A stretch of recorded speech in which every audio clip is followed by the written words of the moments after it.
Para malaman natin kung tumutunog pa yung tweeter or hindi. Or gagana ba yung ginawa nating diskarte. Okay? O, ayan o.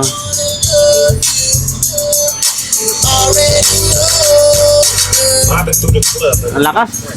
Ito, meron tayo ritong dividing network or passive na crossover. Okay? Dividing network ng CLX15 na passive speaker. Okay? Ayan siya, dalawa oh. Ayan, tsaka ayun, yung mga walang laman kasi yung speaker niyan ay sunog. Yung isa yan, tapos yung isa ito. Ayan, pinapatuyo pa natin or kailangan gawin muna natin itong dividing network niya kasi tumirik din. Okay? Na-open itong kanyo, yung fuse bulb. Okay, fuse bulb tawag ito eh. Ayan, na-open ito. Kasi dalawang piraso itong board eh. Na-open yan dahil sa overcurrent na, sobrahan sa lakas. Sunog na yung speaker eh. Yung tweeter, hindi ko pa na-double check kung buo siya. Pero sa ngayon, ito muna. Papakita ko sa inyo kung paano yung diskarte gagawin ko rito. Okay, para mabuhay lang siya. Yung ito, hi-fi, ito yun eh. Pang high ito. Ito is pang low. Yan, yung blue tsaka pula, low. Tapos ito, input ito. Okay. Yung low, ito lang yung magdadala niyan, yung coil lang. Tsaka tingnan natin kung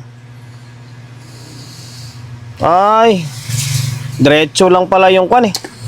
Diretso lang pala yung whopper niya. Wala pala siyang dinaanan, no?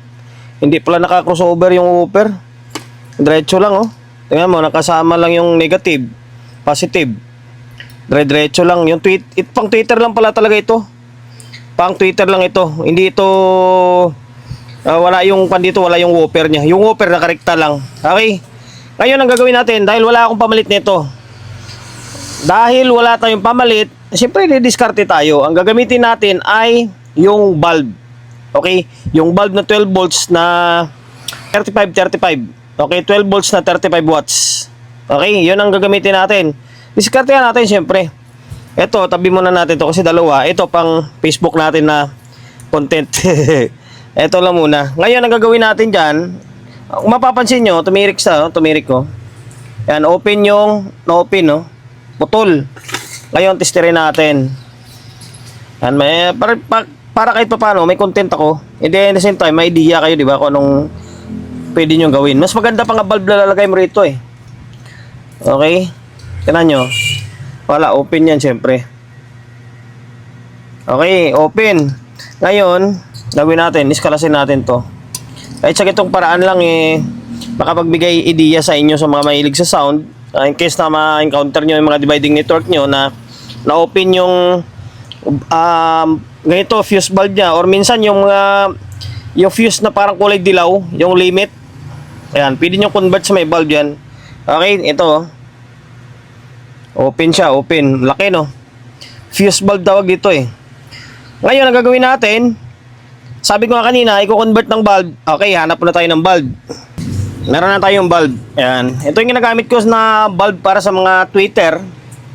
Napaka-epektibo nito. Hindi basta-basta nasisira yung Twitter mo dito. Para sa akin, mas okay pa nga na ito na gamitin mo. Rekta lang eh. Tapos isang resistor lang. Huwag ka na gumamit ng mga induction na yan, no? Minsan yung mga induction na yan, nagkuhan pa eh. Sani pa ng pagkasira eh. Ayan. O, 2 pin siya. Pasensya na kayo. Huwag nyo na pansinin kamay natin. Kakatapos natin gumawa ng speaker eh. Speaker para dito. Yan, yung kukunin natin itong 2 gitna na to. Yan, 2 gitna na yan. Ngayon, yung isang gitna, ilalagay natin siya dito. Tapos yung isang gitna na yan, ilalagay natin siya dito, syempre. Isang pin, isang pin. Okay, yung ground, huwag nyo nang pansinin yan kasi naka-series. Tapos, pwede naman siya pag ganito. Diba? Or pwede rin naman pag ganito, patayo siya. Diba? Mas maganda. Ang importante, gumana siya. Diba? Or pwede naman siguro pag ganito na lang, oh. Malusaw sa sobrang init yung kwan, eh. Pag ganito na lang siguro natin, patayo na lang. Wala naman babanggaan to doon eh. Pag ganito kasi natin, pag ganito, kaya sobrang init, malusaw naman itong ano? Hindi, malayo naman eh. Okay, pag ganito na lang. Yan, paiga na lang natin. Okay? O yan. Tapos lagyan ko na lang mamaya ng sealant yan. May sealant naman ako dito eh. Oh. Ito. Yan. Kahit sa gitong mabilisang video lang mamaya, makakuha kayo ng idea. Okay, iwa-wiring ko siya. Mag-aabang ako ng wiring. And then iwa-wiring ko na. Para hindi na haba lalo yung oras natin. Okay? Itong diskarte ginawa natin, oh. Nag-wire tayo rito, tapos nag-wire tayo dito. Tapos ipaganito natin siya mamaya. Yan, pag ganito siya. Tsaka siya natin inangin, diba? Inangin pa ganyan, inangin pa ganito. Pag ganito kaya pwede. Basta importante, hindi lang siya sumayad. O, pwede naman pag ganito. Okay? O, yan. O, sundan nyo lang, o. Wire ka dito, tapos hinangin yan mamaya. Okay, hinangin ko. Ngayon ginawa natin, oh. Yan, naglagay tayo ng pandikit dito. Ayan, pag natuyo yan, makapit na rin yan. Okay, tapos, ayan, hininang natin, oh. Pag nito lang siya. Kahit magkabaliktaran naman yan, walang problema yan. Kasi parang fuse lang yung dating yan, eh. Okay? Ayan, okay na. Mamaya, ikakabit ko doon sa may kahon niya ito, tapos kabit ko yung speaker. Tapos, testing natin or parinig ko sa inyo na gagana yan. Okay? Nailagay ko na yung dividing network natin dito sa loob.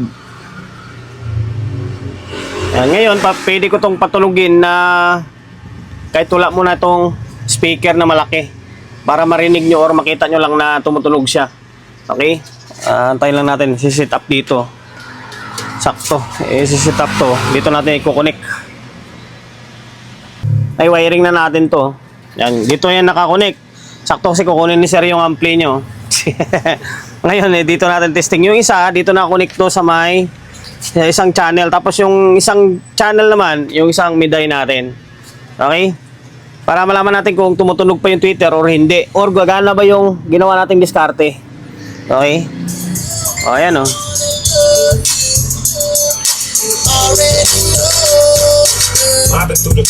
Ang lakas. Yung bulb na yan, iilaw yan kapag sobrang, yung tipong sobrang lakas na. Okay? Yan, ang tibay niya. Baka makapiright pa tayo. Yan lang guys. Gayahin nyo na lang yung ginagawa natin.